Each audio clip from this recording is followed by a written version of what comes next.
एक दोन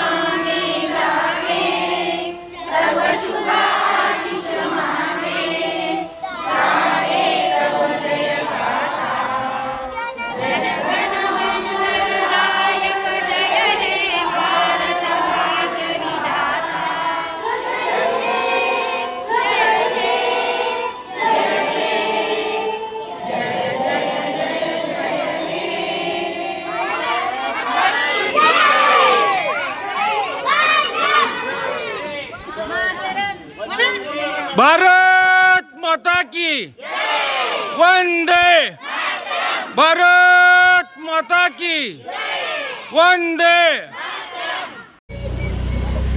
आज 77वा भारताचा 77वा प्रजासत्ताक दिन आपण साजरा करत आहोत। प्रजासत्ताक दिन आणि स्वातंत्र्य दिन या दोहोंमध्ये खूप मोठा फरक आहे। स्वातंत्र्य दिनाला आपल्याला भारताला अनेकांच्या त्यागातून स्वातंत्र्यप्राप्ती झाली आणि त्याच्यानंतर आपण 23 नोव्हेंबर 1949ला संविधान स्वीकारलं आणि त्या संविधानाचं प्रत्यक्ष अंमलबजावणी ही 26 जानेवारी 1950 पासून आपण सुरू केली। ही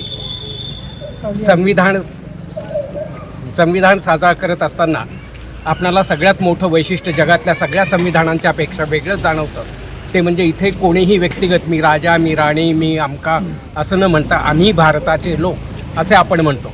म्हणजे संपूर्ण भारतीय रस्त्यावरचा माणूस ते राष्ट्रपतीपर्यंत सर्वांना या भारताच्या उभारणीमध्ये सहभाग नोंदवलेला आहे आणि सर्वसमावेशकता त्यामध्ये व्यक्त केलेली आहे। संविधानामध्ये जी उद्देशिका आहे त्या उद्देशिकेचं मूळच असं आहे की आम्ही भारताचे लोक, म्हणजे we the people of India.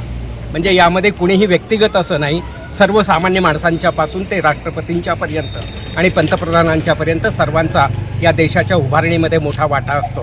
म्हणून प्रजासत्ताक दिनाला खूप मोठ्या स्वरूपावरचं महत्त्व प्राप्त झालेलं आहे। या संविधानामुळे आपल्याला अनेक हक्क मिळालेले आहेत, परंतु आपण फक्त हक्कांची मागणी करतो, कर्तव्यांच्या बाबतीमध्ये मात्र आपण थोडंसं दुर्लक्ष करतो। त्यामुळं प्रजासत्ताक दिन साजरा करत असताना आपण सर्वांनी हक्कांच्या बरोबर आपल्या कर्तव्यांचंही जर आपण पालन केलं तर या प्रजासत्ताक दिनाचा खऱ्या अर्थाने सार्थक होईल। तेव्हा सर्वांना या 77व्या भारतीय प्रजासत्ताक दिनाच्या हार्दिक शुभेच्छा देतो आणि थांबतो। धन्यवाद।